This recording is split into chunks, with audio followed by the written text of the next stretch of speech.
muitas vezes sofrem de uma dor emocional avassaladora. Frequentemente, eles veem o suicídio como a única maneira de acabar com o seu sofrimento.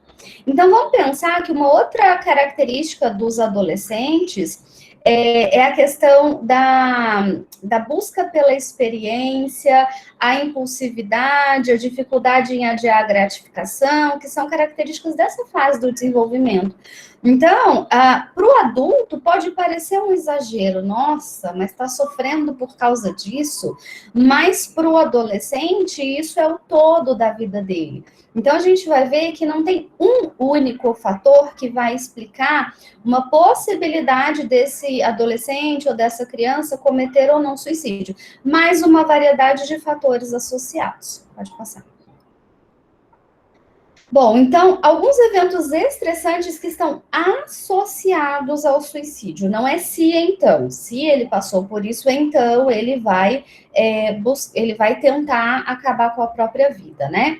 Então, abuso físico e sexual é um fator de risco importante, é um dos principais fatores de risco para psicopatologias, transtornos mentais. Então, hoje, em tempos de pandemia, com as nossas crianças dentro de casa integralmente, a gente sabe que os abusos físicos e sexuais, eles ocorrem predominantemente em casa, né? Tanto que um dos motivos de eu ser terminantemente contra o homeschool, fora da pandemia, óbvio, né?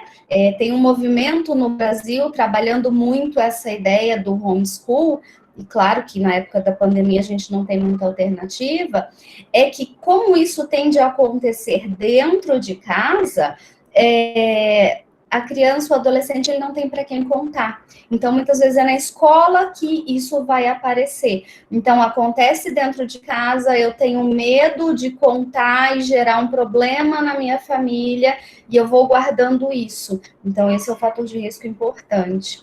Exposição na infância a relações parentais violentas. Agora você pensa a família inteira dentro de casa, aumentando os índices de violência doméstica. Uma outra mesa que está falando sobre isso. Então, a criança ou adolescente exposto a isso também é um fator de risco. Rompimento de um relacionamento, e as redes sociais, elas estão aí para colocar informação mais rápida. Então, o meu paquera, o meu crush já está com outra pessoa, e daí eu já vi na rede social, e aí eu já me sinto exposta. Conflito com a família e com os amigos, e a gente sabe, eu costumo brincar assim, que quando você tem um filho, você se dedica muito para ele. E aí, na medida em que ele vai crescendo, entrando ali na fase dos 6, 7, 8 anos, a dedicação vai diminuindo, porque ele já vai se tornando mais autônomo. E aí, o que pode acontecer? Esse filho ir. E aí entra na adolescência, ele vai na relação com os pares, e os pais perdem esse olhar em relação a esse filho. Por exemplo, muitos de vocês devem ter assistido aquela série 13 Razões Por Quê. E a mãe da menina, ela se questiona, ela vai na justiça, ela tenta culpar a escola, e aí eu me questiono, ela não viu, ela não percebeu que a filha passava por problemas tão importantes. Claro, esses pais estavam passando por muitas mudanças, problemas financeiros. Não estou culpando esses pais. Eu estou dizendo que há uma tendência natural, ao longo do desenvolvimento, da relação com os pais diminuir a sua intensidade, esses cuidadores terem menos tempo com esses filhos. E uma coisa interessante, hoje eu fui buscar algumas imagens no Google, né, para colocar na apresentação. E aí eu coloquei assim, adolescentes e pais felizes. Só vinha criança. Ou seja, nem no Google tem imagem de adolescente junto com os pais. Imagina no nosso dia a dia. Transtorno mental nos pais, porque aí isso vai afetar tanto a dinâmica da família quanto a interação com esses filhos e o amparo a esses filhos. Comportamento suicida na família, então é aquela questão de que a barreira, de que a linha ela já foi cruzada anteriormente, então agora tá mais fácil. E agora começou um barulho bem aqui. Desculpa, gente. Aí, parou. O bullying, né? O bullying que acontece tanto online, né, o cyberbullying, onde, e hoje muito comum, né, a coisa, ai, manda um nude, manda uma foto de você nua, e daí isso se espalha, ou bullying face a face, quando as crianças e os adolescentes estão em aula, e a gente acha que o problema está só com a vítima, mas quem faz o bullying também tem uma série de problemas. Reprovação em um teste ou experiência de perda. A gente tem, às vezes, pais muito perfeccionistas, muito exigentes, que cobram muito o desempenho dos filhos. E aí, quando esse filho falha, ele acredita que ele vai decepcionar severamente os pais. E esse falhar pode ser uma nota baixa, uma nota ruim, pode ser uma reprovação em uma disciplina. Então, ele entende que aquilo é o fim do mundo para ele. E isso pode, sim, ser um gatilho para uma tentativa de suicídio. A morte de um dos pais, de um dos cuidadores, o divórcio dos pais. A gente não quer dizer que os cuidadores eles têm que viver em conflito, mas a maneira como o divórcio se desenrola, se acontece alienação parental, tudo isso pode ser um fator de risco. Sentir-se humilhado por ter sofrido ações disciplinares. Então, às vezes, os cuidadores, ao tentar corrigir os filhos, eles podem humilhá-los na frente das pessoas, expondo, seja nas redes sociais. Então, eu já vi posts do tipo, você está vendo aqui essa filha que me envergonhou, que não cumpriu com o mínimo que era tirar nota boa, ou que engravidou, eu dei tudo para ela. Então, quando você expõe a pessoa frente aos pares, frente à família. Exposição a casos de suicídio ou tentativas de suicídio. Então, a mídia, a gente vê agora o Setembro Amarelo, né? É uma iniciativa muito interessante e importante, mas, por exemplo, quando a escola, quando a mídia só fala do suicídio e não faz um processo de prevenção mais amplo, isso pode ser até mais prejudicial do que efetivamente não se falar. Então, se falar é importante, mas não só do suicídio, mas dos fatores de proteção, de como que a gente pode fomentar uma boa relação entre as pessoas.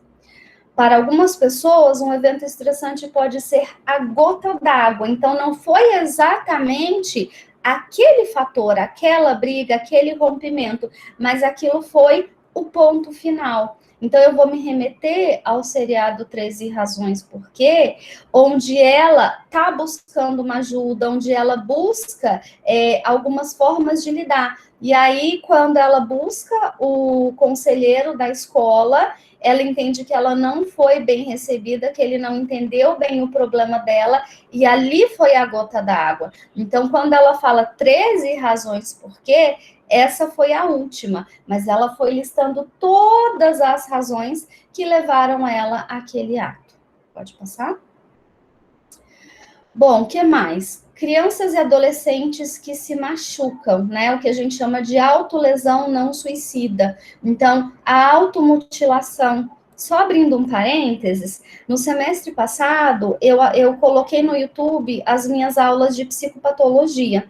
E um dos transtornos mentais que eu discuto é o transtorno da escoriação, ou skin picking, que é aquele que você tem uma espinha, você fica puxando a casquinha, e aí vai virando um monte de feridas. E o que a literatura diz é que ele é um transtorno do hábito, ou seja, eu tô aqui meio sem fazer nada, aí eu vejo uma casquinha e eu cutuco. Começaram a surgir comentários no canal de pessoas que têm uma dificuldade enorme, que têm usado o skin picking como uma estratégia de regulação emocional. Então, eu diria que hoje o transtorno da escoriação está muito ali com a automutilação, e esses comportamentos, eles aumentam o risco para suicídio. Então, se você conhece alguém que tem esses comportamentos autolesivos, isso colocaria essas pessoas como mais suscetíveis de tentarem o suicídio posteriormente. Outras condições de saúde mental também, como depressão, ansiedade, podem estar na base de tentativas de suicídio. O baixo rendimento escolar, porque ele não vem sozinho, né? Não é tipo, só tirei nota baixa. Não. Tem cuidadores que estão avaliando o teu desempenho, que estão avaliando o teu comportamento, que reprovam o teu comportamento, o teu desempenho, que podem dizer que você é uma vergonha, podem ter professores que não te acolhem, ou que te deixam de lado, ou podem ter colegas que riem de você por conta das tuas notas, ou que te excluem do grupo porque você não é inteligente o suficiente para fazer parte daquele grupo.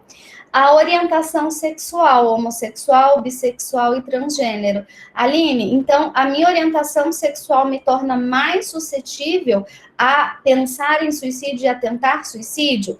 Indiretamente, sim. Não por você, mas pelo que a sociedade, incluindo ministros, infelizmente, fazem com essas pessoas. Então, muitas vezes a família não aceita, a família negligencia. Então, você imagina você ser rejeitado pelo seu progenitor. O seu progenitor olhar para você e dizer, eu não te aceito, você é uma vergonha, eu prefiro um filho morto. Então, quer dizer, se o meu próprio pai, a minha própria mãe, a sociedade, o pastor da igreja, o meu vizinho se envergonham de mim, eu devo ser uma vergonha mesmo. Então, veja que não basta a gente falar de suicídio agora. A gente tem que fazer uma intervenção em nível de sociedade também, para que a gente possa lidar e aceitar com todas as diversidades e diferenças, porque isso também é um fator de risco associado ao suicídio. Pode passar? Bom, não vamos falar só de coisa ruim, né? Vamos falar de coisa boa. Quais são os fatores de proteção? Bom relacionamento interpessoal. E aí, lá no final do vídeo, eu coloco uma imagem falando daquele documentário do Netflix, O Dilema das Redes. Assistam, né? Porque aquele documentário, ele fala o quanto que a inteligência artificial usa as nossas navegações para fazer com que a gente fique mais tempo em tela, que a gente fique por mais tempo no YouTube, no Facebook, no Instagram e nos outros que eu não conheço mais, que vocês conhecem melhor do que eu, né? E é uma coisa que eu já não tinha, e eu falei, que coisa boa, né? Se a pessoa me manda um WhatsApp no final de semana, ela não se surpreende se eu vou responder só na segunda-feira, porque as notificações. Os jovens hoje, eles dormem com o celular. Tem uma notificação, eles já olham. Aline, qual o problema? O problema é que eles não desenvolvem relações de verdade. Abraço, 20 segundos de abraço libera ocitocina, que é o chamado hormônio do amor. Quem é que abraça alguém por 20 segundos? Às vezes nem o namorado ou a namorada, né? Às vezes vai no rally rola, no sexo ali, joga na parede, aquela coisa muito louca. Abraço que é bom, ocitocina que é bom não aparece. Então, quanto mais tempo esses jovens ficam em tela, menos tempo eles ficam com as pessoas. Pais atenciosos e consistentes. Lembra que eu falei? A tendência desses cuidadores de distanciar essa atenção para os filhos na adolescência. Eles focam em relação aos filhos. Apoio em situações de necessidades. Numa situação de dificuldade, eu posso contar com a minha família? Eu posso, por exemplo, o meu namorado, a minha namorada me ameaçou. E aí eu posso contar para eles e eles vão me ajudar a sair dessa, ou eles vão me culpar ou me criticar. Integração e bons relacionamentos em grupos sociais. E eu não estou falando de redes sociais, eu estou falando de gente de verdade. Adesão e valores a normas socialmente compartilhadas e práticas coletivas. De novo, eu estou falando de estar com pessoas, estar com gente. E, claro, disponibilidade de serviços de saúde mental. O Flávio deve falar disso depois. Pode passar? Como identificar, né? Como é que eu vou prestar atenção se o meu colega, o meu amigo, meu irmão, alguém do meu convívio, até eu mesmo, já estou com essa ideação até na iminência de uma tentativa.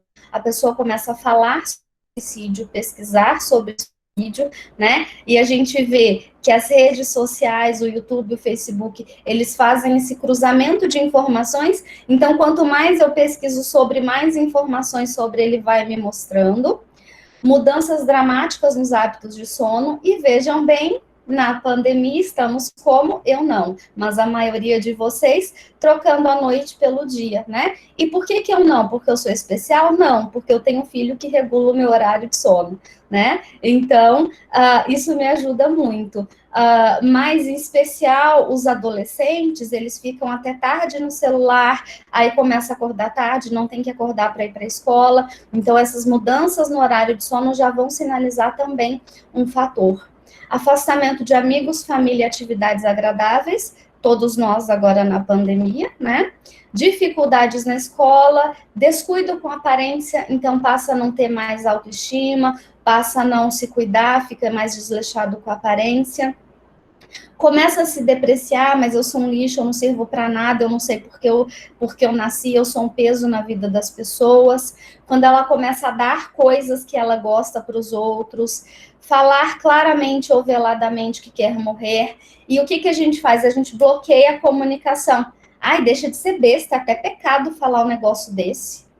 Os sinais emocionais incluem se sentir inútil, sem esperança e experimentar mudanças de humor. Pode passar? Bom, então o que a gente pode fazer? Conversar com o filho, ou com o amigo, ou com o irmão, sobre eventos estressantes, permita que ele saiba que as pessoas se importam, que ele tem com quem contar, né? Então, faça pergunta para as pessoas que você ama, quem é a sua figura de vinculação, a sua de apoio, a quem você corre quando você tem um problema. Às vezes a pessoa tem restrição de acesso a métodos de suicídio. Então, foi o que eu falei. Venenos, armas de fogo. Então, tudo que possa fazer o método letal, é importante que não se tenha em casa. Você tem um filho adolescente em casa? Ah, mas ele é super saudável. Melhor evitar. Lembra que os adolescentes são impulsivos, né? Crianças, elas não têm a dimensão do que é das consequências. Elas podem, numa brincadeira, acabar cometendo isso, né? O tratamento adequado, então, se tem transtorno mental, tem que fazer o diagnóstico, tem que fazer a intervenção. Apoio adequado após uma tentativa de suicídio, estou vendo que a Bianca está aí, né? Não é incomum. A equipe de enfermagem, os técnicos de enfermagem, as pessoas do hospital dizerem para quem acabou de tentar: você está aí ocupando um leito e eu tenho pessoa que está muito pior que você e você agora está ocupando esse leito. Então, veja, a pessoa já está na lama, ela já está no fundo do poço e vem alguém que não ajuda, né? Programas escolares baseados na promoção de habilidades sociais, né? Eu estava agora mesmo escrevendo um artigo para manejo da raiva em crianças, e aí eu fiquei pensando, a gente precisa trabalhar com paixão desde cedo, porque nós estamos numa sociedade competitiva, onde os outros são mais bonitos, mais inteligentes, mais do que eu, e eu sou outro cavalo do banco, né? Então, a paixão, ela é o senso de humanidade comum, que todos nós temos as nossas dificuldades. Então, trabalhando essa ideia compartilhada das dificuldades. Centros de aconselhamento em crise, né? A gente tem o CVV, Centro de Valorização da Vida. A gente teve agora na pandemia psicólogos voluntários para atender pessoas com dificuldade nessa fase. Triagem de depressão e risco de suicídio nos programas que atendem as pessoas. Apoio a familiares e amigos enlutados, porque lembra, se eu tenho um caso de suicídio na família, aumenta o risco depois. Então, se eu não faço esse cuidado adequado com os adolescentes daquela escola, com as crianças daquela escola e com aquelas famílias, eu aumento o risco disso acontecer depois. E controle efetivo da ingestão de bebidas alcoólicas. Hoje, cada vez mais cedo, os nossos jovens começam a beber, e aí Dado que o álcool, ele diminui, ele deprime o sistema nervoso central, então ele dificulta o funcionamento adequado do autocontrole, e também traz uma série de outros prejuízos, isso poderia ser visto como potencialmente benéfico. Pode passar? Então, aqui, né? Que mensagem eu queria dizer para vocês? Assistam o documentário do Netflix, veja como nós estamos cada vez mais manipulados pela mídia, como nós estamos cada vez mais adoecendo, como os nossos jovens passam a ter esse padrão de comparação com aquela moça do Instagram, que é linda, maravilhosa, mas ela só faz isso o dia inteiro, né? Olha só as unhas da professora que tem filho, né? Então, se você trabalha, estuda, tem filho, tem uma casa, não é rica, não paga empregada, você não pode estar linda e plena todos os dias. Mas quando você vê alguém que está lindo e pleno, você fala, eu sou uma merda. E aí você, às vezes, quer se matar, né? Então, o que eu tenho aqui, gente? Mato, natureza, gente, interação, ocitocina. Obrigada. Eu falei muito rápido, mas é porque eu tinha pouco tempo. E esse é um livro maravilhoso da Artimédio, Neuri Botega é um psiquiatra. Eu super recomendo. A minha fala se baseou nesse livro e no site que eu coloquei lá atrás. Obrigada, gente. Muito obrigada pela sua ótima fala, professora. Agora eu vou passar a fala para o Flávio, que é o psicólogo formado pela Universidade Federal de Mato Grosso do Sul, mestrando do programa de pós-graduação em psicologia, na linha de pesquisa em psicologia e processos psicossociais também pela UFMS, é membro da Associação Brasileira de Psicologia Social, já atuou como psicólogo clínico no atendimento a crianças e adolescentes e foi psicólogo voluntário do Grupo de Estudos e Apoio à Adoção Vida. Desenvolve trabalho com crianças e adolescentes. Desenvolvendo trabalhos com crianças e adolescentes. Atualmente é psicólogo de referência na Rede de Atenção e Prevenção ao Suicídio do município de Anastácio, de Mato Grosso do Sul. Flávio, fala sua. Obrigado, Bianca. Gente, eu estou muito feliz. Primeiro que para mim, assim, agradeço o convite e para mim é uma honra fazer parte dessa mesa virtual com a professora Aline, foi minha professora na graduação, vê-la aqui e escutá-la novamente é fantástico. E te acompanho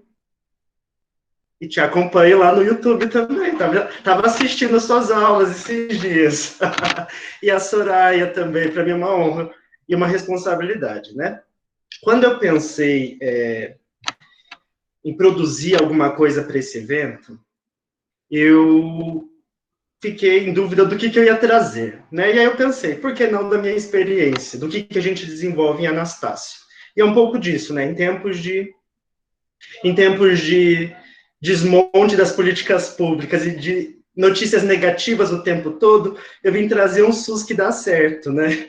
Um SUS que a gente luta todos os dias, incessantemente, mas que a gente está tendo resultados fantásticos em pouco tempo. Então, eu intitulei a minha fala como Estratégias Metodológicas para a Prevenção do Suicídio na Adolescência, e aí eu vou trazer a experiência da Rede de Atenção e Prevenção ao Suicídio de Anastácio. Pode passar para mim, por favor. Bom, vou retomar rapidamente o histórico. Por que, então, nós criamos uma rede de atenção e prevenção ao suicídio em Anastácio? Porque nós começamos a perceber, ao longo dos anos, que as taxas de tentativa de suicídio estavam aumentando.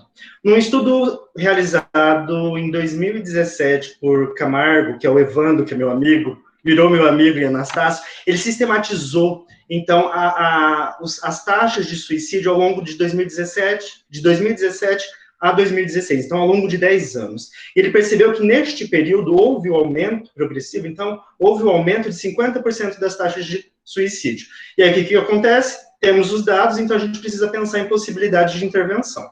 E aí a gente começou a criar a rede de atenção e prevenção ao suicídio. Pode passar para mim, por favor? Por que então formar uma rede, né? Justamente para articular diferentes serviços que vão desde a atenção primária até os serviços mais especializados, com o objetivo do quê? De garantir a integralidade do cuidado. Então, não só especificamente no âmbito da saúde, que é importante, mas também em outras áreas. Pode dar uma passada? E é justamente isso que eu falei, né? A rede, ela tem a função ainda que o suicídio seja definido como um problema de saúde pública, mas a gente precisa avançar para além das discussões de saúde, né, no âmbito da saúde, da pasta de saúde, politicamente falando, né? Nós precisamos intervir, enfim, fazer parcerias com outras áreas, com outros setores. Afinal, mais do que uma sintomatologia, uma expressão de um desejo de morte, o suicídio, ele traz e ele denuncia, né, as condições de vida na qual aquele sujeito vivencia, que aquele sujeito vive. Pode passar. Quais são os nossos objetivos, então, dentro da rede? Primeiro, né, identificar precocemente as ideações e tentativas de suicídio, ampliando o serviço de saúde mental.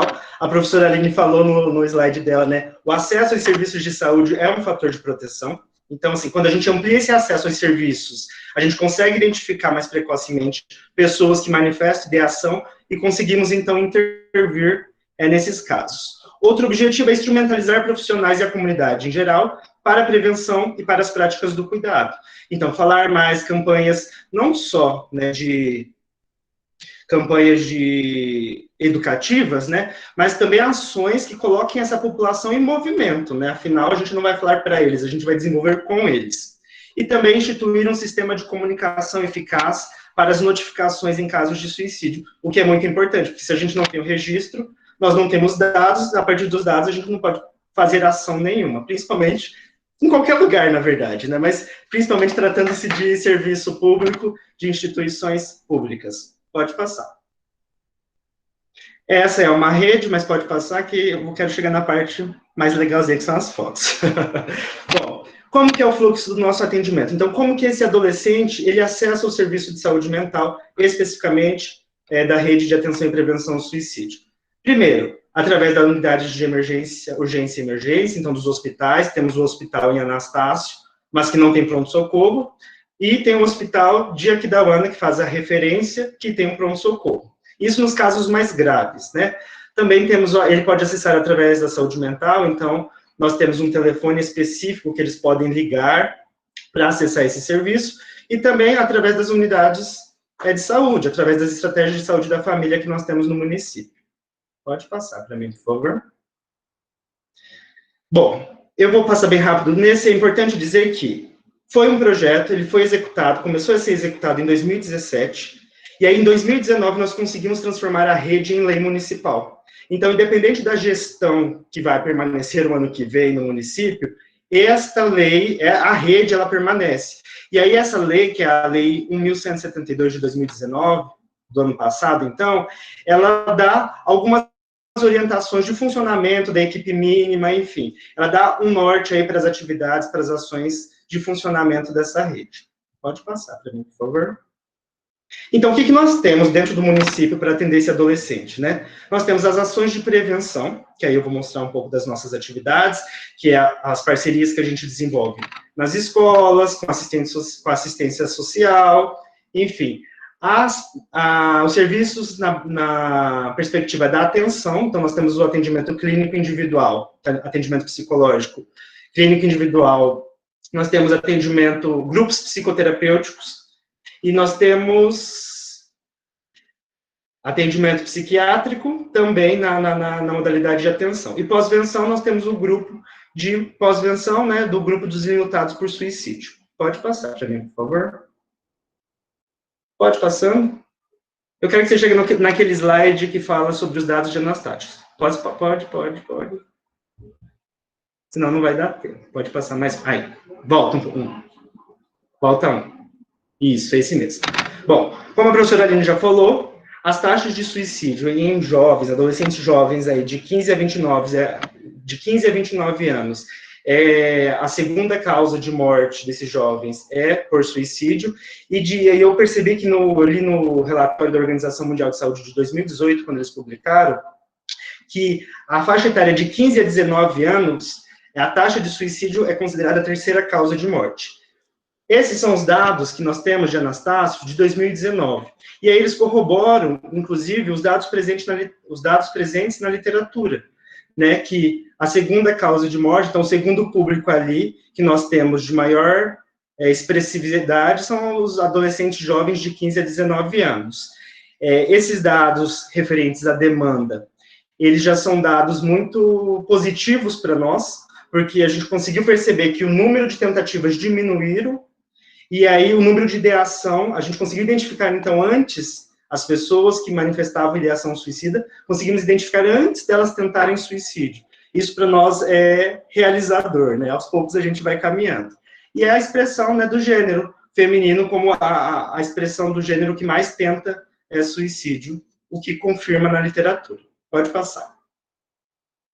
Bom, agora a gente vai falar, então, do que a gente desenvolve em Anastácio, especificamente, de prevenção aos adolescentes. Pode passar mais uma. Bom, em 2017, então, pós aquela pesquisa do Evandro, pós a análise dos dados e da identificação da situação-problema, 2016 foi feita essa sistematização, 2017 nós começamos a desenvolver as ações. Ainda em 2017, nós tínhamos ações muito pontuais. Então, nós íamos às escolas, fazíamos um trabalho muito pontual e retornávamos ao serviço que nós tínhamos. Pode passar. Em 2018, essas ações começaram a ficar mais regulares, né? Então, assim, nós começamos a estruturar ações mais regulares, então, com maior frequência na escola, para trabalhar diversas temáticas. E aí, as habilidades sociais, como lidar, enfim, com as emoções e uma série de outras temáticas. Nesta foto, está a psicóloga Suelen. A Suelen, ela foi uma das precursoras da rede de atenção e prevenção ao suicídio. Na foto anterior estava ela e o meu chefe, que eles que construíram aí, junto com alguns colegas, a proposta da rede que foi efetivada o ano passado. Pode passar mais uma, por favor. Em 2018, então, dando sequência a essas produções, essas atividades, nós desenvolvemos, então, com os adolescentes. Então, nós íamos às escolas, desenvolvíamos esse trabalho com os adolescentes, e o resultado disso foi a intervenção deles nas pontes, porque Anastácio e Aquidauana são ligadas por duas pontes, e elas são símbolos, e é um símbolo até negativo, né? Mas são símbolos de locais onde as pessoas tentam suicídio. Então, as pessoas vão até a ponte, e geralmente elas se jogam lá de cima. E aí, a intervenção que nós fizemos com esses adolescentes foi que nós temos um problema, vamos tentar transformar, ressignificar, né, este símbolo dessa ponte.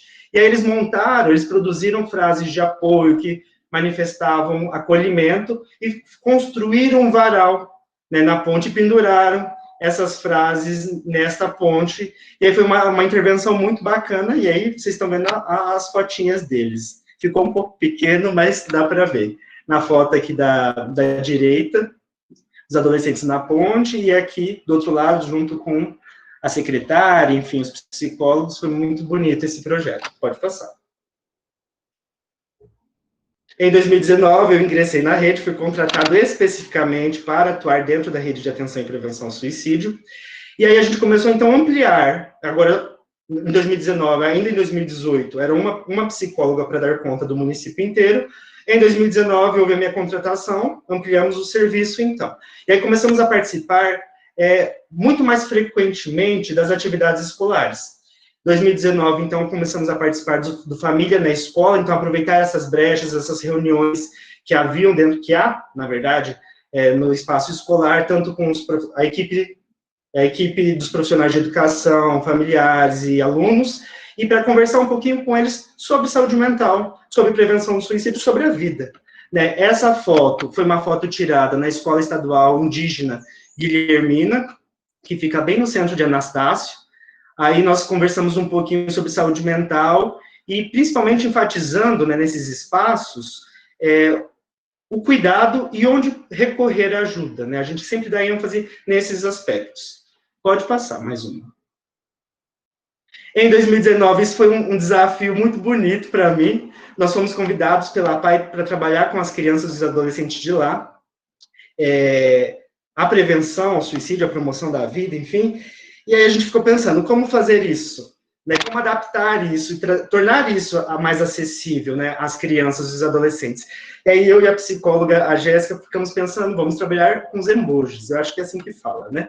Os emojis. Vamos trabalhar, então, as emoções, como reconhecê-las, como manejá-las e como procurar ajuda, né? E aí foi incrível, assim, eu fiquei apaixonado, encantado com elas, porque elas trouxeram elementos do dia a dia, das relações, né? Ah, fulano não fala mais comigo, na minha casa, enfim, trouxeram as vivências delas. E aí, do reconhecimento das emoções, e a gente foi construindo coletivamente com elas as propostas de intervenção. Então, eles manifestavam o reconhecimento de uma emoção, e a partir daquela emoção a gente pensava coletivamente, através das trocas, formas de lidar com aquele sentimento, com aquela emoção. Foi incrível, assim, eles adoraram e eu mais ainda. Pode passar. Ainda em 2019, nós continuamos, então, esse trabalho dentro das escolas, e é um trabalho mais regular, com oficinas que abarcavam diversos temas. Nesta foto é a psicóloga Jéssica, que é minha companheira, até então, o ano passado era a minha companheira de rede, e aí ela está na escola, se eu não me engano, Romalino, uma escola estadual. Pode passar. E aí sou eu desenvolvendo o projeto dentro da escola SCAF, né? E aí eu denominei esse projeto de projeto atuação. Qual que era a perspectiva, então, qual que era o objetivo desse projeto? Instrumentalizar, então, trabalhar com discentes, docentes e comunidade em geral. Perdão. Trabalhar com a equipe escolar, não só os professores, os alunos e a comunidade geral, então, os familiares desses alunos. Eu consegui desenvolver, enfim, porque a gente desenvolve várias coisas ao mesmo tempo, eu consegui ficar só na primeira fase do projeto, que foi a fase com algumas turmas de ensino fundamental. Nessa foto, eu estou na turma do 9º ano, e aí eu comecei a trabalhar com eles, primeiro, os sentidos, quais os sentidos que eles atribuíram ao processo de saúde e doenças. Porque quando a gente vai falar sobre prevenção, a gente não precisa falar sobre prevenção ao suicídio, a gente não precisa falar especificamente sobre o suicídio, a gente fala sobre a vida. Afinal, o suicídio é uma expressão máxima de um sofrimento, enfim, de um ponto final na vida. E aí foi muito interessante. Então, nessa foto, nós trabalhamos os sentidos e significados que eles atribuíam a esse processo de saúde e doença, e a partir disso a gente foi colocando, problematizando, então, muitas vezes os aspectos biologicistas, né, e aí trazendo elementos psicológicos, sociais, para discutir com eles, e foi muito interessante. Pode passar. Aí já sou eu no segundo encontro com os adolescentes do 9º ano, e eu vou fazer um parênteses, né? Quando a gente trabalha clinicamente, na clínica individual, é uma coisa. Quando a gente vai para a escola com, sei lá, 40 alunos dentro de uma sala de aula, que o ventilador não funciona no período da tarde, aí que você prova mesmo, né, se você ama psicologia ou não. Eu costumo brincar falando isso, né? E aí, nesse segundo encontro com eles, nós trabalhamos, então, refletimos sobre os determinantes do processo de saúde e doença, né, os determinantes sociais.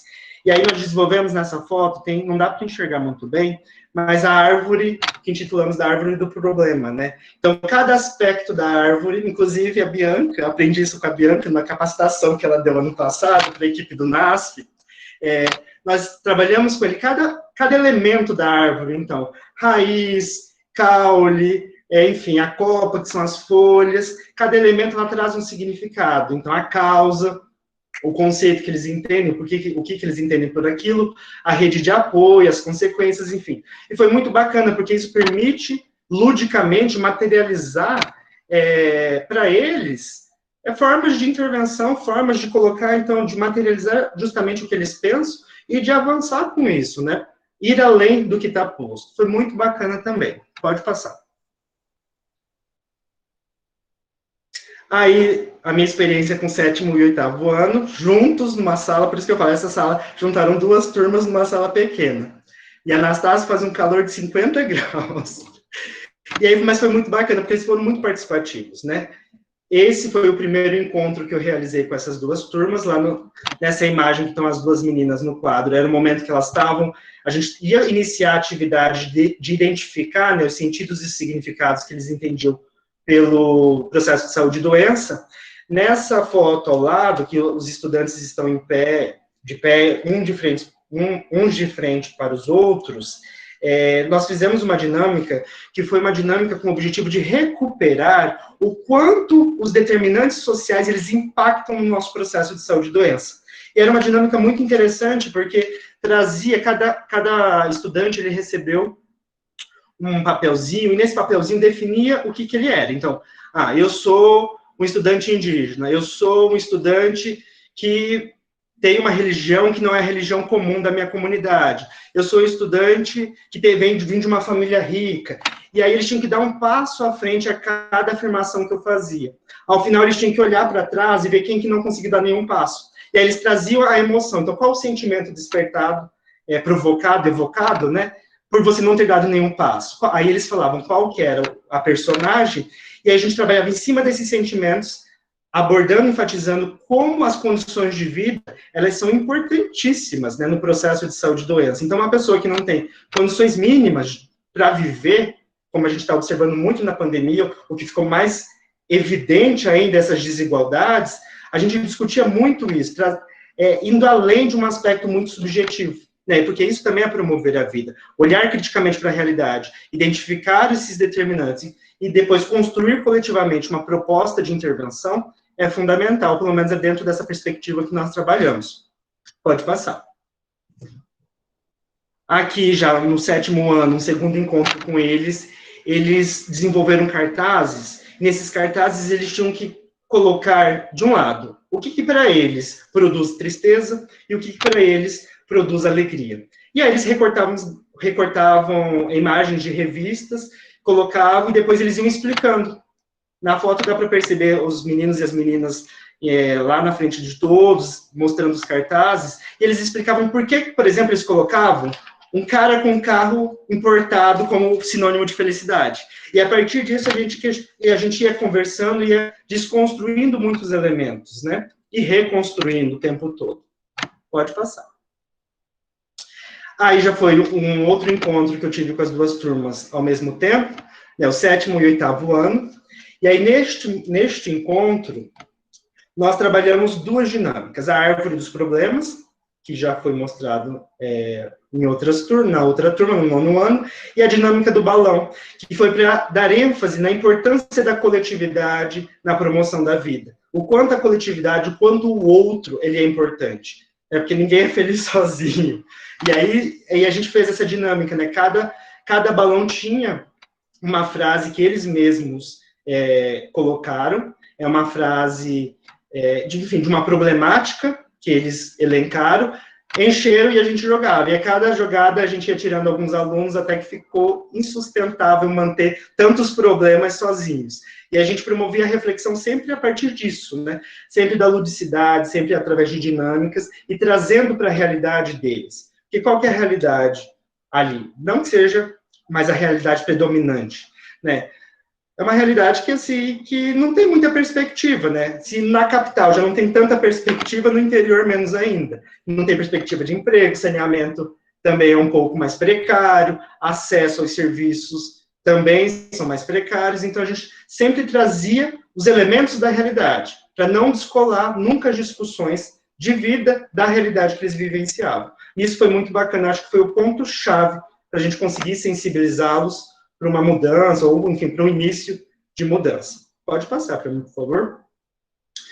Aí já foi o meu terceiro encontro com o 8º ano. Neste encontro, eu trouxe elementos audiovisuais, então tem na página do CVV, do YouTube, tem uma série de vídeos que são fantásticos para se trabalhar com os adolescentes. Eles trazem atores falando sobre bullying, então como se eles tivessem vivenciado o bullying, então falam, olha, eu me senti assim, e aí no final eles falam, olha, eu consegui ajuda, procurei. Então eu achei muito bacana trabalhar com eles esses vídeos. E ao final eles tinham que montar um painel através da junção de todas as mãos, e nessas mãos eles colocarem frases de apoio aos colegas que, por exemplo, estivessem passando por algum tipo de sofrimento. Então a gente sempre estava tentando mobilizar esses estudantes para intervir na realidade, assim, no contexto escolar deles. Pode passar. Eu estourei um pouquinho do tempo, então eu vou acelerar um pouquinho.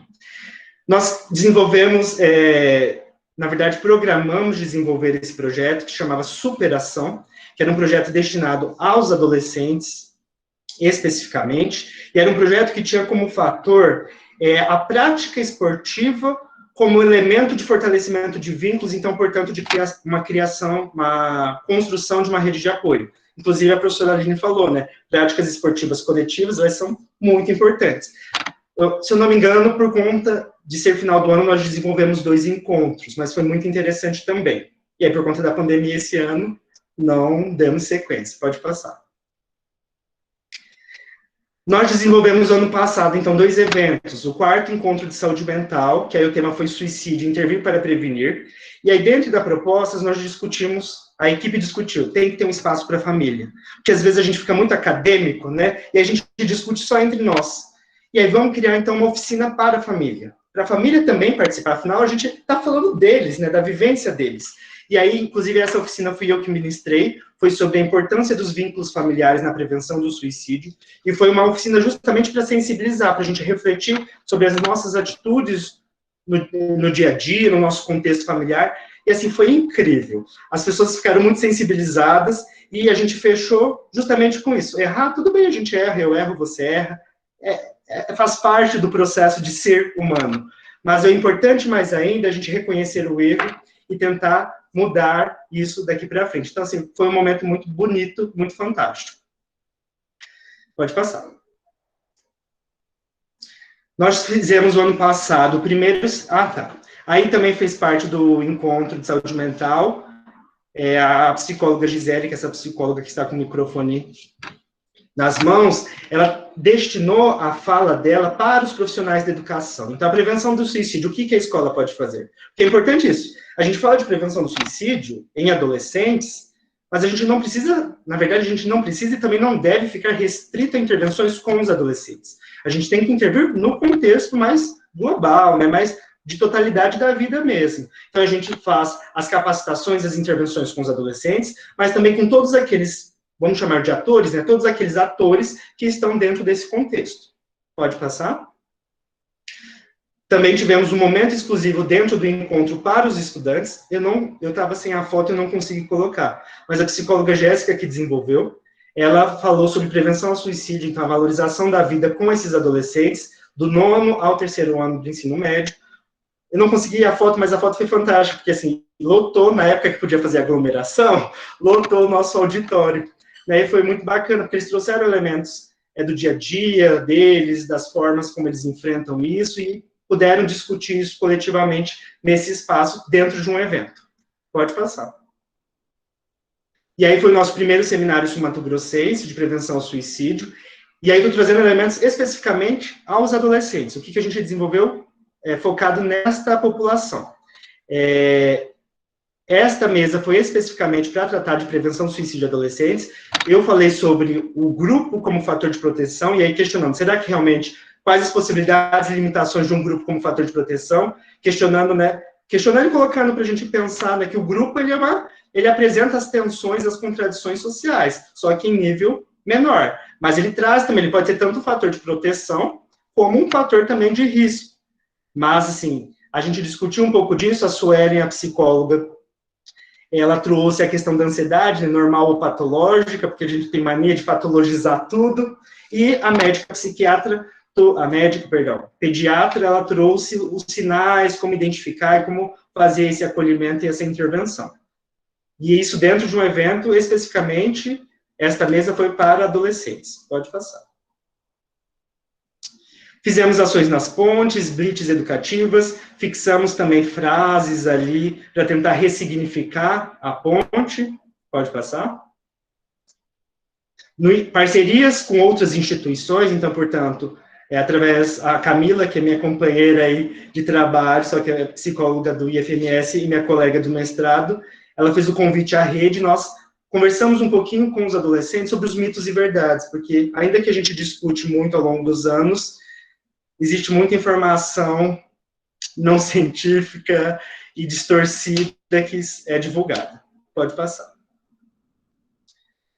Parcerias também com assistência social, então nas reuniões do Bolsa Família, em que estavam presentes tanto os adolescentes, crianças, quanto os familiares. Pode passar.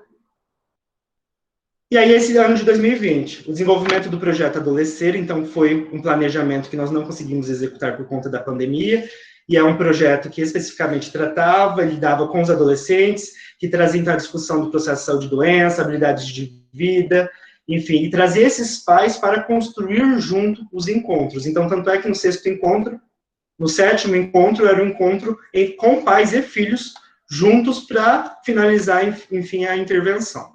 Pode passar? Também o programa de prevenção nas escolas, que foi planejado por nós e ia ser executado pelo Paulo. Seriam 10 temas, pode passar mais um. 10 temas que trabalharíamos ao longo do ano, né? Adolescência, identidades, violência, gêneros, psicotrópicos e apropriação de sentimentos, saúde mental e as emoções, prevenção ao suicídio, família, cidadania, planejamento de futuro.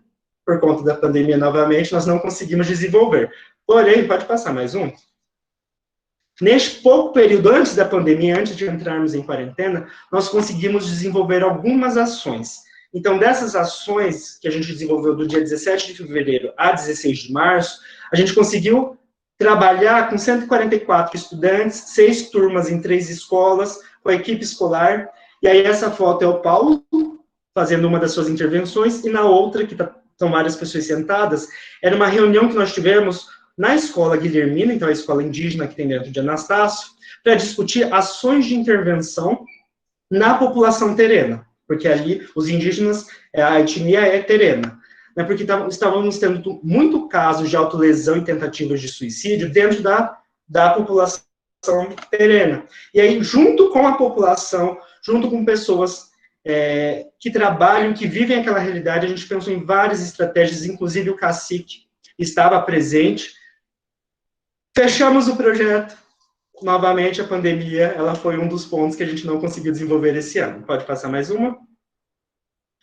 Neste ano também desenvolvemos uma capacitação, inclusive semana passada, com os profissionais da educação, então, falando sobre os desafios da promoção da vida na escola. Pode passar. Nós estamos agora, pensamos, bom, em pandemia nós não podemos entrar, né, não vamos ter aquela aglomeração, né, aquele desenvolvimento de atividades mais coletivas. O que a gente pensou, então, para trabalhar a valorização da vida? Criamos um concurso cultural. Então, o concurso cultural, inclusive, está no prazo de vigência. Os professores iam trabalhar com os adolescentes temas sobre valorização da vida, então, através de textos, produção de desenhos, enfim. E aí eles vão produzir esses materiais, enviar para a comissão, e através dos trabalhos que forem eleitos, a gente vai produzir uma cartilha que vai fundamentar as intervenções no próximo ano. Então, foi uma forma que nós encontramos de mobilizá-los mesmo no período de pandemia. Pode passar. E, no período de pandemia também, para facilitar esse acesso ao serviço de saúde mental, e aí tanto para os adolescentes quanto para as demais faixas etárias, nós criamos um canal de comunicação, que é o canal do acolhimento psicológico, em que as pessoas podem recorrer a ele, e sempre vai ter um psicólogo de plantão. Então, das 7 às 22 horas da noite, seja adolescente, seja, enfim, qualquer faixa etária, eles podem ter acesso a esse canal de comunicação, e foi uma forma de nós ficarmos mais próximos e tornar mais acessível o serviço. Pode passar?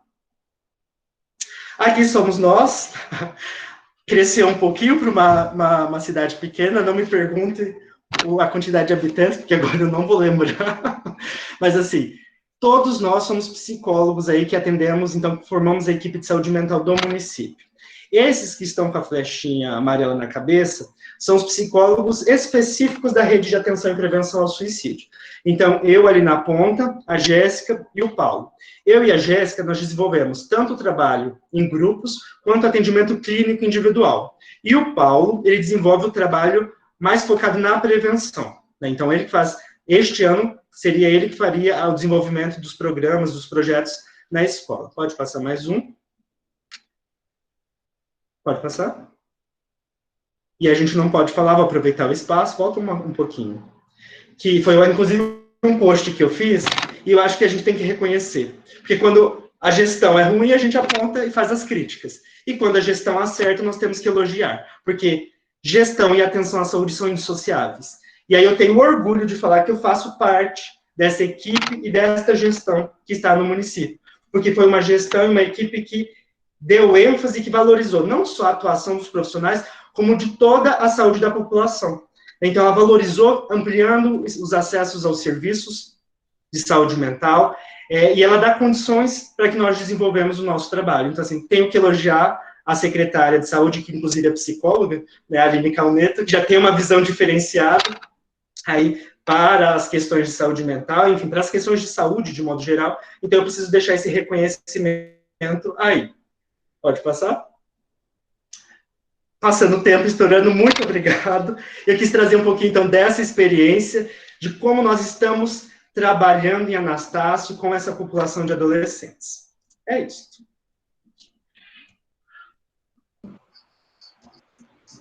Muito obrigada pela sua fala, Flávio. Belíssimo trabalho que você realiza, parabéns.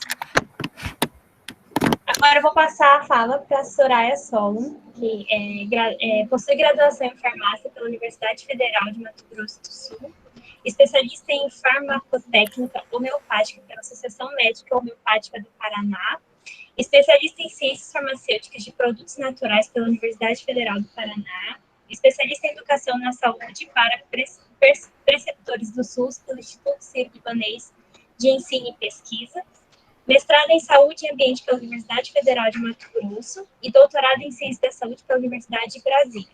Estudou as espécies Anemopargma arvense e ela é professora adjunta do curso de farmácia da UFMS, onde coordena e orienta os estágios, ministra a disciplina de homeopatia e coordena projetos de extensão e pesquisa relacionados com o programa Saúde na Escola, ESI, e projeto Saúde e Prevenção nas Escolas. Atua como tutora do Programa de Ensino pelo Trabalho para a Saúde, PET Saúde, e é membro do Grupo de Trabalho Intersetorial do PF em município de Campo Grande. Soraya, passo a palavra para você agora. Caramba, Bianca, quanta coisa! Quase que eu perco meus 20 minutos aqui. Se vocês perceberam, muito do que Bianca falou não tem nada a ver com o assunto do evento, né? Da minha formação. Não tem nada. Eu estudei além da Anemopargma arvense, estudei Coclospermum regium, Lafoensia pacari, né? E outras espécies também. Então, minha formação toda, estrito sensu, mestrado, doutorado, especialização, muito fortemente é com bancada, pesquisa de bancada na área de farmácia, sou farmacêutica, e a minha pesquisa foi voltada para a farmacognosia, que é o estudo tanto botânico quanto químico. A Márcia falou que é um xingamento, Márcia. São nomes da nossa área, né? E diferente para um evento que prevalece profissionais da saúde, não é saúde mental aí. Então, assim, eu estou muito feliz por estar aqui, agradeço a oportunidade de estar aqui. O evento está lindo, tem muita gente nesse auditório, esse auditório virtual, são 88, né? E parabéns, é um sucesso trazer tanta gente para esse momento. Eu só tenho a agradecer. Sou parceira da LASME, agora parceira da Lápis, né? É isso, Lápis? Falei certo, Bianca, Lude? E estou muito feliz, tá? Então, me deram um pouquinho tempo, né? Nós temos só 20 minutos, eu já usei bastante tempo com a minha fala. Eu fiz uma apresentação até para contextualizar vocês um pouquinho do porquê que eu estou aqui, né? Por que pensaram no meu nome? Quando nos chamaram, eu estou aqui representando um grupo. Meu grupo é a Liga Acadêmica Multidisciplinar em Saúde do Adolescente. Nós trabalhamos em parceria com a LASME, a professora Bianca está no meu slide, inclusive. Estive com o Flávio, né, logo que eu ouvi aqui, nossa, eu conheço. E estive justamente por essa pegada que a nossa Liga tem, a Liga de Saúde do Adolescente tem com a saúde mental, né? E sobre isso eu vou falar. Quando eu recebi o convite, eu estranhei, falei, o que a gente tem para contribuir com o evento? Sendo que nós trabalhamos com vários assuntos dentro da saúde do adolescente, não é? A nossa mesa redonda é saúde, suicídio infanto-juvenil, né? E aí eu sugeri trazer alguns dados da nossa pesquisa, tá? Então, eu vou primeiro trazer uma contextualização e depois eu vou falar sobre a pesquisa, que foi o que eu prometi, né, para a equipe organizadora. eu pedi para a Lud para que eu apresentasse os slides para eu ter mais autonomia. Também peço que vocês me avisem sobre o tempo, tá? A minha sequência de slides tem muitas imagens, mas por isso eu preciso de ajuda aí, tá? Vocês estão vendo? Eu gosto de usar no Meet, no Google Meet, em modo leitura, porque aí eu consigo ver a sala de aula. E o cachorro está latindo aqui agora. Estão vendo? Tá tudo bem? Sim? Ok, então aqui, né, a nossa mesa redonda, suicídio infanto-juvenil, numa jornada maravilhosa aí de prevenção ao suicídio. Né, sou da Faculdade de Ciências Farmacêuticas, Alimentos e Nutrição, a FACFAM, e coordenadora docente da LANSA. Então, a LANSA é uma liga acadêmica, é por ela que eu estou aqui, não é pela farmacognosia, não é? E esse grupo de alunos realiza várias ações de ensino, pesquisa e extensão, com foco em um tema, que é a adolescência, né? Toda liga tem um tema. Toda liga tem que fazer ensino, pesquisa, extensão e divulgação científica, e toda liga tem que ter orientação e supervisão de professores e profissionais. Nesse sentido, a professora Bianca é nossa parceira, e os meus meninos já pediram para eu chamar a professora Aline. Acho que já chamamos, né, professora Aline, inclusive. O curso de psicologia está unido a nós, vocês vão ver, por essa orientação. Então, somos da UFMS, não temos fins lucrativos, é um grupo multiprofissional com 16 veteranos de diferentes cursos. Psicologia, nós temos a Daniela, que se forma agora, e o Marcos se formou ano passado, palestrou para a gente, inclusive, nessa terça que passou, e temos alunos novos, e entre os alunos novos, nós temos a Milena, da psicologia. Então, é uma satisfação ter vocês conosco. Mas percebam, mostrando a equipe, eu quero que vocês percebam o nível, né? A equipe multidisciplinar, tá? Então, várias instituições têm relação conosco e vários profissionais também, é claro, porque o Soraya farmacêutica não teria como ser responsável por alunos de outra formação, não é? Até para ajudá-los na área em questão, na formação em questão da área deles. Nosso regimento institucional da universidade, ele exige que toda liga faça ensino, pesquisa e extensão e divulgação científica. A minha fala é trazer um pouco do resultado de pesquisa, que envolve a violência, onde tem um pouco, não é tudo, né? Uma parte da violência é autoprovocada, que é automutilação e tentativa de suicídio. Mas, para chegar lá, eu quero também falar do ensino e da extensão, tá bom? Então, vamos lá, ó. A nossa liga faz ensino, pesquisa e extensão, com foco na adolescência de 10 a 19 anos, consideramos. Temos todos os projetos desses eixos, eles são formalizados pelas pró-reitorias da nossa universidade. Nosso grupo não nasceu como liga, nós nos tornamos liga em 2017, já num processo de amadurecimento de um grupo que já trabalhava. Esse grupo começou em 2012, com uma relação do estágio da farmácia e da extensão da farmácia com a Secretaria de Saúde do nosso município, atendendo, inclusive, as diretrizes curriculares nacionais que pediam e pedem que nós, da universidade,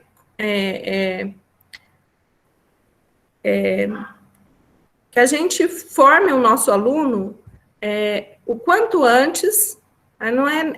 O quanto antes é ainda na graduação, né? Que a gente coloque o aluno o quanto antes em atividades extramuros, né? E o mais próximo com a comunidade possível, inclusive com o SUS. E foi nesse movimento, em 2012, que eu conheci o projeto, que é do Ministério da Saúde, com o Ministério da Educação, é o projeto Saúde e Prevenção nas Escolas. né? A intenção foi colocar esse projeto para funcionar com alunos da universidade, para atender as diretrizes curriculares nacionais para a formação dos profissionais da saúde, especificamente os alunos da farmácia. Só que, logo em 2012, a gente percebeu o potencial multiprofissional e a gente já abriu, no primeiro ano da nossa existência, para alunos de diferentes cursos, humanas, exatas ou saúde, e, inclusive, diferentes instituições. Alunos de outras instituições podiam integrar o nosso grupo. E podem, né? Então, o projeto SPE começou, então, em 2012, o amadurecimento conosco, ele é um projeto de 2003, dos ministérios, com a participação da UFMS no município de Campo Grande, começou em 2012. Ele prevê, ou ele tem como objetivo, diminuir a vulnerabilidade dos adolescentes, principalmente, especialmente, com relação à saúde sexual e reprodutiva. Para quê? Para diminuir as infecções sexualmente transmissíveis e a gravidez não planejada, né? Mas também atua com outros temas, como eu vou mostrar, um deles é álcool e outras drogas. O objetivo da Liga, então vejam, nosso grupo, ele iniciou em 2012 com o projeto SPE, e o amadurecimento dele, em 2017, desse grupo, fez com que nossa equipe se tornasse uma liga, tá? Então, aqui eu gosto muito desse slide, aqui a gente mostra um pouquinho, né, imagens do que pode tornar o adolescente vulnerável, né, com relação à saúde sexual e reprodutiva. A Camila, com 11 anos, no 6º mês de gravidez, engravidou porque quis do namorado de 14, também uso de drogas e a violência que tem a ver com o evento aqui, com a minha fala. Então, o SPL foi incluído no programa Saúde na Escola, o SPE não existe mais como projeto, ele foi incluído dentro de um programa de âmbito nacional também, e o nosso município possui esse programa, é pactuado a ele, e as ações do SPE acontecem neste programa. Muito do que o Flávio colocou, né, a equipe de saúde fazendo ações na escola, tem a ver com o programa Saúde na Escola, né? Se o município de Anastácio é pactuado com o PSE.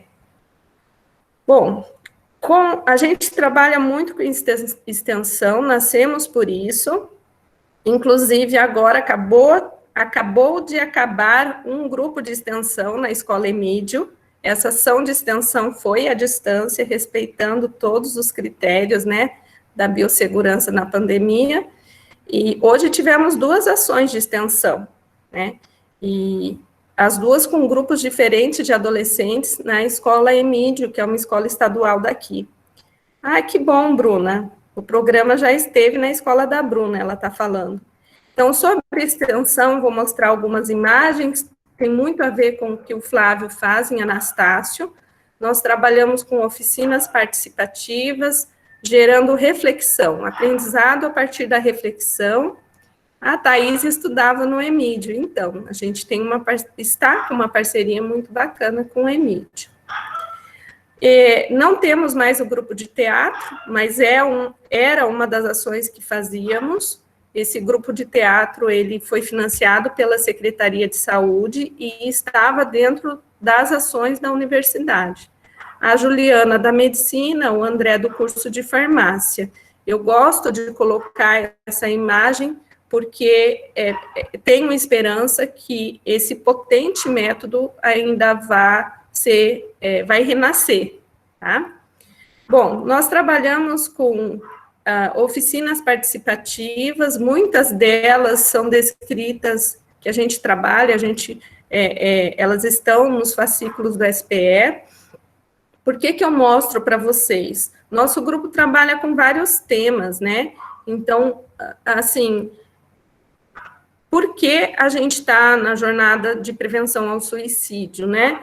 Porque alguns dos temas do SPE envolvem fortemente a questão da violência, do preconceito, da discriminação e da cultura da paz, né? A gente vê oficinas que trabalham esses temas no fascículo de gêneros, diversidade sexual, raças e etnias, tá? Então, olha só, dentro de diversidade sexual, todos possuem 6 oficinas, descritas de maneira maravilhosa, qualquer um consegue fazer, é um material que eu recomendo. Nós realizamos a oficina Delícia de Ser Quem Somos, né? A gente chama essa oficina de dinâmica de rótulos. Ela é uma oficina muito potente, onde, por algumas vezes, eu vi o adolescente se expressar dizendo o quanto se sentia mal na vida, na escola, e como o grupo ficou sensível a isso, né? E a oficina de rótulos trabalha bem essa questão. Me lembrei também de uma oficina muito impactante, eu não estava presente, mas a nossa aluna da odontologia trouxe para o grupo que aconteceu. Ela realizou a oficina O Que Me Dá Prazer, e um dos adolescentes não queria participar, foi na Escola Oswaldo Cruz, com alunos do EJA. Esse menino dizia que, né, o que te dá prazer? Era essa a questão, eles tinham que trazer isso para a oficina, construção de cartaz, e ele disse que não tinha nada para pôr.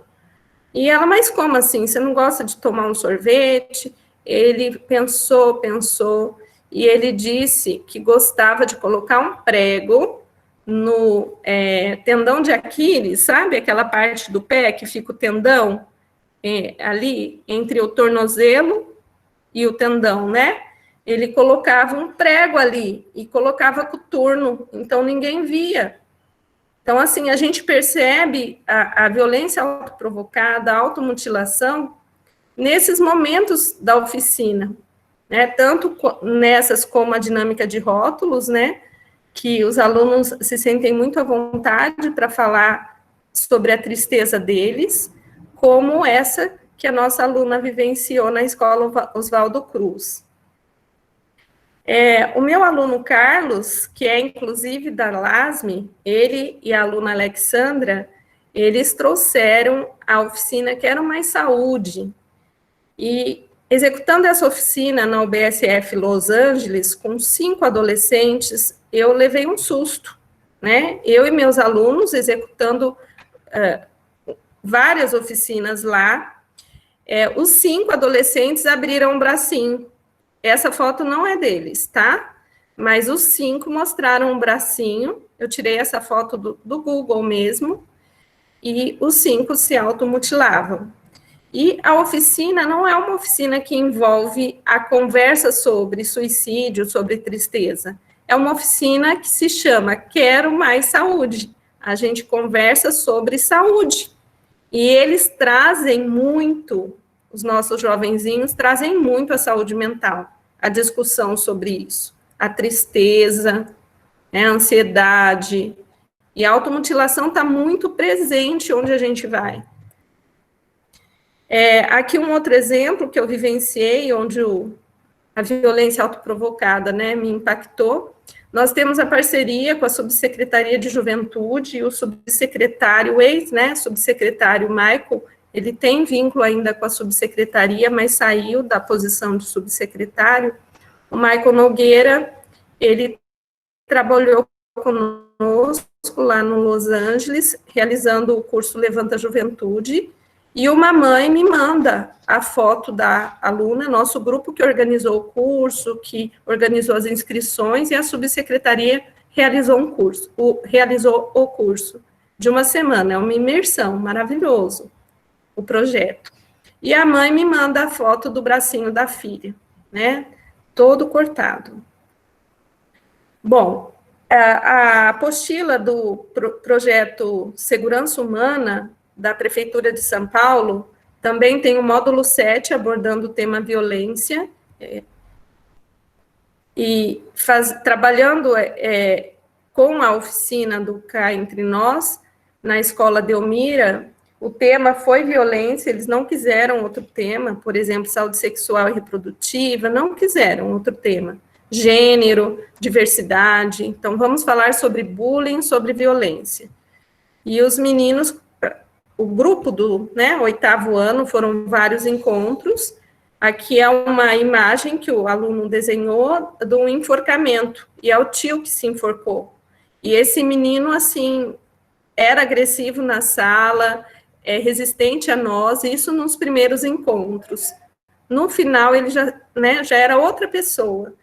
Então, assim, eu estou passando para vocês um pouco do nosso trabalho que tem a ver com o tema da jornada, né? Hoje a gente trabalha muito pelo Instagram, convido vocês a seguir a gente no Instagram, e nele a gente trabalha com ensino também. Perdão, minha filha está me distraindo, eu estou aqui trabalhando, filha, dá licença, desculpa, gente. Olha só, dentro do ensino, nós fazemos encontros nas terças-feiras, meus alunos aprendem, sentam para estudar, foi por isso que o Marcos esteve conosco, o ex-aluno da psicologia, hoje está na Unifesp, esteve conosco. Este mês em especial é o nosso mês de saúde mental. Então, os meus alunos, o grupo, a Lança, está estudando saúde mental. E, antes da pandemia, tínhamos os encontros presenciais, hoje todos são à distância. Professora Bianca aqui, com o Lechuga, foi no módulo de saúde mental. O professor Paulo Duarte, no tema drogas. O professor Ricardo, na saúde sexual e reprodutiva. A professora Thaís, nas raças e etnias. Então, assim, são vários temas que a gente trabalha, um por mês.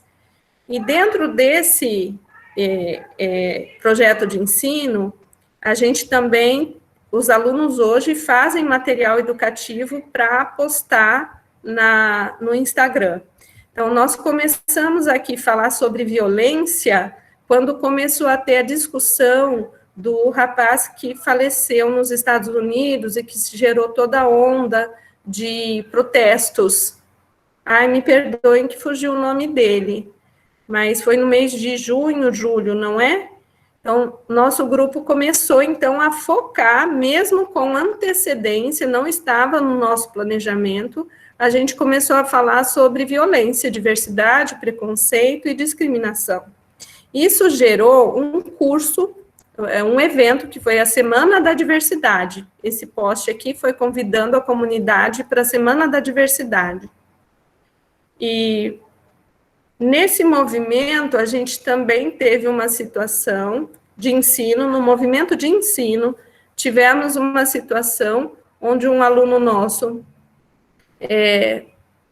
ficou sensibilizado com o assunto, e aí, junto com ele, formamos uma equipe e oferecemos para o nosso grupo e para a comunidade em geral esse curso de acolhimento às pessoas vítimas de violência. Esse curso foi ministrado pela Sueli, que é a coordenadora do Núcleo de Prevenção às Violências e Acidentes da CESAL. E ela permitiu que eu trouxesse algumas informações sobre morte, violência, suicídio para vocês. Então, os slides que eu vou mostrar a seguir são slides adaptados da apresentação dela, tá bom? Então, olha só. Nesse núcleo de prevenção às violências da nossa Secretaria de Saúde, que a Sueli coordena, nós temos a parte de notificação, a parte que capacita os profissionais da saúde e outros profissionais sobre a violência, e a promoção, aqui, a cultura da paz, é o que a a Sueli gosta de falar, a promoção da cultura da paz. E a nossa pesquisa utilizou esses dados da notificação de violência, que o núcleo dela, que cuida, que organiza, que capacita, que recebe as notificações e organiza. Todas as unidades de saúde do nosso município são treinadas e fazem essa notificação. é a notificação... onde eu coloquei? É a notificação compulsória das violências. Tem a notificação compulsória de doenças infecciosas, de agravos. No caso, o núcleo da Sueli cuida só das notificações das violências. Bom, aqui já segue uma fala dela, né? São várias as violências que são notificadas, né? A autoprovocada entra aqui. Tentativas de suicídio e automutilação são tipos de violência, está entre os tipos de violência mais comuns em Campo Grande. Ela entende que a violência, o núcleo dela, né, entende que a violência na infância e na adolescência é um problema de saúde pública. Por quê? Porque, olha só, crianças e adolescentes representam 47% de todas as violências notificadas em 2019, tá? Então, se você somar dos 0 aos 19 anos, nós temos aqui 47% das pessoas que sofreram violência em 2019. Aqui ela também apresenta a mortalidade. Então, as violências, elas estão nas causas externas de mortalidade, né? E você vê que a causa externa, ela está na idade da adolescência e o adulto jovem, até 29 anos, em primeiro lugar, né?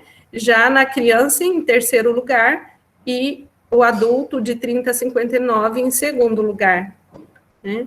Então, para o adolescente, a morte externa, onde entra a violência, é algo a se pensar, e se pensar muito, né? E aqui, dentre as causas externas de morte, o suicídio está em quarto lugar na adolescência, né? Seguindo em terceiro lugar aqui no adulto. Bom, em Campo Grande, nós temos as causas externas de morte em quarto lugar em Campo Grande, e a primeira causa entre 10 a 39 anos, as causas externas. Em 2019, das 506 pessoas moradoras de Campo Grande que morreram por morte externa violenta, nós temos 18% com suicídio, tá? 17 homicídio. Então, né, a pessoa é para se pensar, né? E muito, né? E prevalece acidente. Aí, o que ela colocou que é muito importante, eu quis trazer para vocês.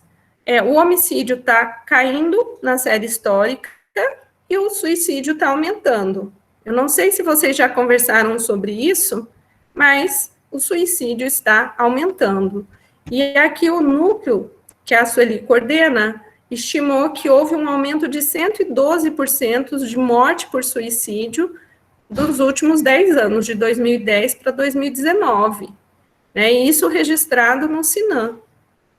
Bom, dos que morreram, dos que chegaram à morte, 69% foi por meio do enforcamento, e a maioria é do sexo masculino.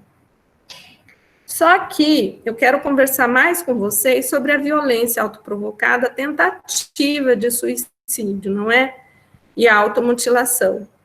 Então, ela ainda colocou para nós que a violência, de modo geral, ela cresceu em Campo Grande. Dentre as violências em Campo Grande, em 2019, a tentativa de suicídio foi a segunda causa de notificação, a primeira, negligência, e a segunda, a tentativa de suicídio. Na série histórica de tentativa de suicídio de 2014 a 2019, como aquele outro gráfico mostrou, a gente vê um aumento considerável de tentativa de suicídio de 2014 para 2019. E olha, sexo e faixa etária, né? O que a gente vê adolescente aqui, ó? Aqui é a apresentação, né? Parte da apresentação que Sueli nos trouxe. Mas eu tive contato com resultados parecidos com a nossa pesquisa em 2018, e eu fiquei perplexa, o quanto que os nossos jovens sofrem, os nossos adolescentes sofrem e se machucam, e os outros, né, também provocam a violência contra eles. É muito, muito grande, assim. Então, se a gente somar a adolescência aqui, de 10 a 19 anos, de longe ganha de todas as outras idades para tentativa de suicídio, prevalecendo as meninas, que tentam mais se matar. E a tentativa acontece mais por envenenamento. Então, se fizer uma correlação com o slide anterior, os que tentam por enforcamento conseguem mais, né? Chegam à morte com mais, o desfecho, né, é mais certeiro. Né? O envenenamento nem tanto. Eu tento mais com envenenamento, mas eu consigo mais com enforcamento. E também os homens, eles tentam menos do que as mulheres, mas são aqueles que conseguem mais, né? Chegam à morte no maior grau do que as mulheres, tá? Então, eu dei para vocês uma visão do nosso ensino, da nossa extensão. Agora eu vou falar um pouquinho sobre a pesquisa, que foi o motivo pelo qual eu conversei com a equipe organizadora para falar com vocês. Então, a nossa pesquisa é uma pesquisa-mãe, um guarda-chuva, que está para acabar agora em dezembro. Ela tem várias vertentes. Quem trabalhou com a violência foi o aluno Carlos, com uma iniciação científica, e o foco dele foi adolescência e vigilância epidemiológica num contexto geral. Só que nesse projeto tem um braço que aborda a violência, né? Porque a violência é notificada, ela está no SINAM. Então, olhando só para a parte do projeto do Carlos, que aborda a violência, a gente fez uma série histórica de 2013 a 2017, nós observamos notificações, né, a quantidade de 20.382, que foi a nossa base de 100%, e a adolescência entrando nesse quantitativo em 20,6%. Percebam vocês aqui, ó, que a idade que mais sofre violência é de 0 a 9 anos, né, em seguida da adolescência. Nós não fizemos ainda análise estatística, os dados que eu estou colocando aqui, eles não foram publicados ainda, tá? A gente vai incorporar 2018 e 2019 para publicar. Então, se a gente fizer uma análise estatística aqui, provavelmente não vai dar significativa diferença. Ou pode dar, né? Só fazendo o teste. Bom, o que a gente observou também? Que prevalece a violência contra a mulher, e das mulheres que sofrem violência, dessas 13 mil mulheres que sofrem violência, 20% é adolescente. A raça e a cor da população total, parda e branca, e da adolescência também, segue o mesmo padrão, parda e branca. Né? A raça e a cor autodeclarada, tá? Eu coloquei aqui só as duas majoritárias, mas também tem outras raças e cor na notificação do SINAM. Com relação ao local, residência prevalece muito, com 74% de todas as violências, e a adolescência também, né? Na adolescência, a residência prevalece com 63% dos locais onde a violência ocorre. Bom, o que a gente percebeu também? Com relação aos tipos de violência, a negligência que é mais presente, seguida da violência física. A sexual fica lá em último lugar, ó. Dentre esse grupo que sofreu violência de negligência, nós tivemos 16% que eram adolescentes, tá? Dentre este grupo da violência física, 38% era adolescente. Dentro do grupo que sofreu violência psicológica, 19% era adolescente, e sexual cresce muito, né? Só 5% da população sofre violência sexual. Só que, dentre esses que sofrem violência sexual, 32% é adolescente. Bom, aqui é a série histórica, os gráficos para em gráfico para poder ilustrar melhor para vocês. A gente tem a violência sexual num gráfico, né, que para adolescência aumenta, a adolescência é em azul, outras idades em vermelho e o verde todas as idades, né? Aqui a violência psicológica decaindo, a violência física aumentando e a violência por negligência também aumentando. Agora o foco, né, o tema que é da nossa jornada, o foco da jornada é suicídio, violência autoprovocada. O Sinan, ele registra a violência autoprovocada, né, que se entende por automutilação, tentativa de suicídio, né, nesse sistema de notificação. Então, nós observamos 4.267 casos de violência autoprovocada registradas pelas unidades de saúde. Desses, 27% era adolescente. Só ficou um pouquinho atrás da idade de 20 a 29 anos, né? Praticamente igual. É adolescência e adulto jovem é o que mais comete violência contra si mesmo, né? E essa violência, ela cresce, aumento gradual desse tipo de violência, né?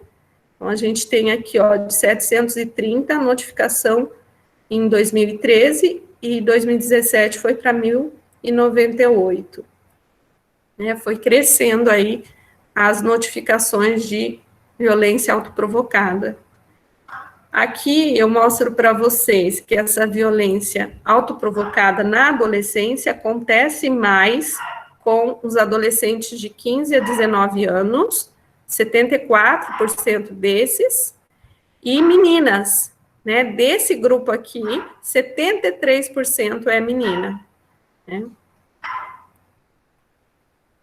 Com relação à raça e cor, segue o mesmo padrão, violência autoprovocada, do outro resultado das violências gerais que eu trouxe, né? Então, prevalece a notificação para raça autodeclarada branca, seguida de parda, para adolescência também. E eu sou muito preocupada com o tempo, então eu espero ter cumprido o tempo. Agora já é o meu slide final. Eu agradeço a atenção de vocês, agradeço o convite, estou aberta para perguntas.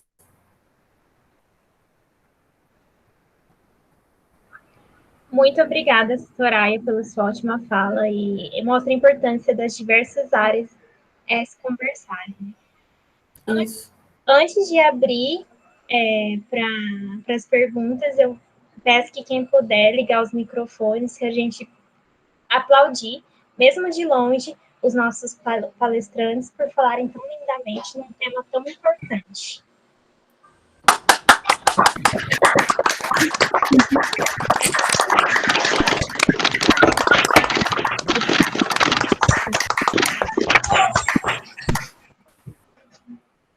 Obrigada a todos. Agora estamos abertos às perguntas. Podem mandar pelo chat.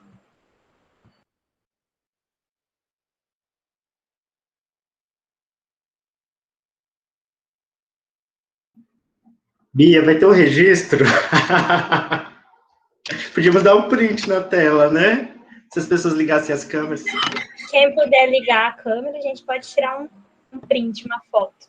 É a primeira jornada de vocês, tem que ter o quê? Registro, fotinho. Você tira, Lud? Ok, tá aí, o Alberto tava quietinho, sem falar. Ué, eu tô aqui quietinho, tô escutando aqui, boa noite. Você tá dando aluno, né, Alberto? Com a câmera desligada. É para não pesar a internet, porque eu moro... Alberto! Eu tô no projeto de liberar ocitocina e eu moro no mato.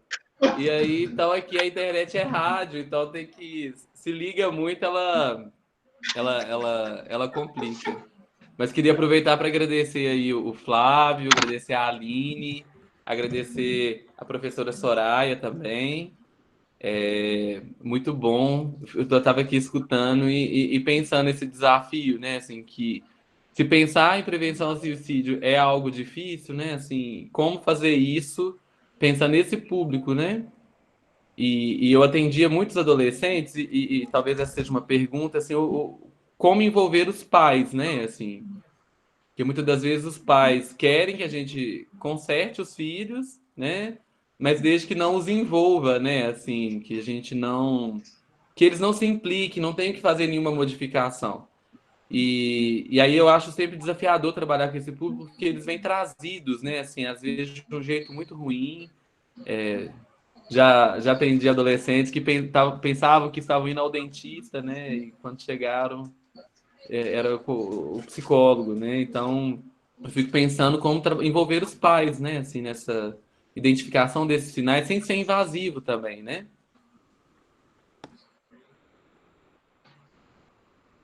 Eu vou tirar a foto. Todo mundo sorria, quem puder ligue a câmera.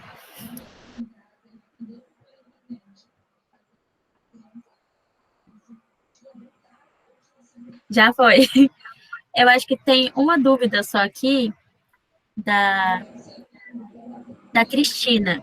Ela não perguntou especificamente para alguém, mas se alguém quiser falar, ela falou que se surpreende muito com tantos casos de automutilação, que não se via em gerações passadas.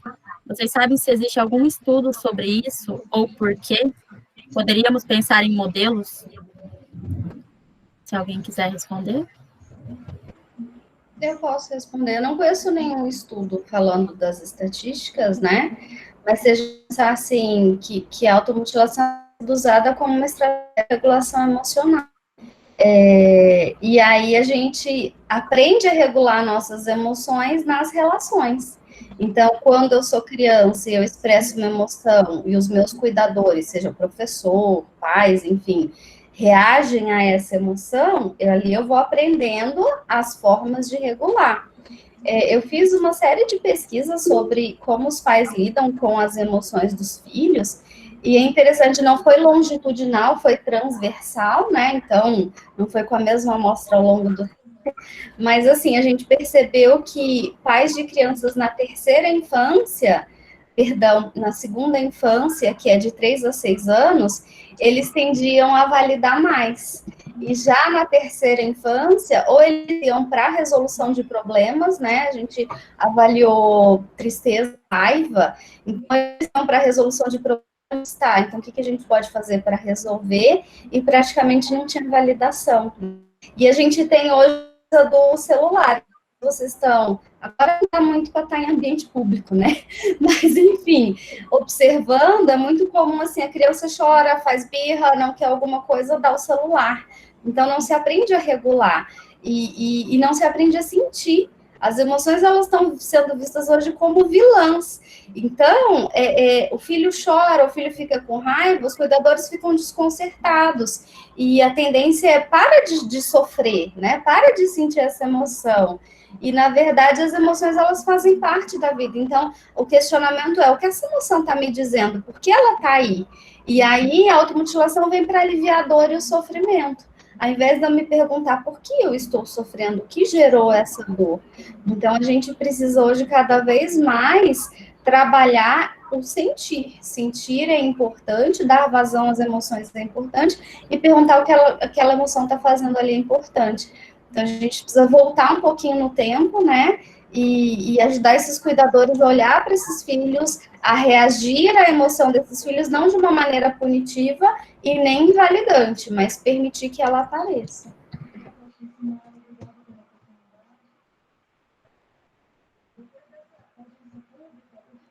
Acho que não tem mais nenhuma pergunta. Eu quero agradecer muito a presença de todos, dos palestrantes. Foram ótimas falas, foi um tema tão importante, né? E quero lembrar que daqui a pouco, 6h30, vão ter mais 2 palestras, que é o suicídio de direitos humanos e tempos de pandemia, uma conversa sobre saúde mental. Espero vocês lá. Muito obrigada novamente. Foi um prazer enorme estar aqui.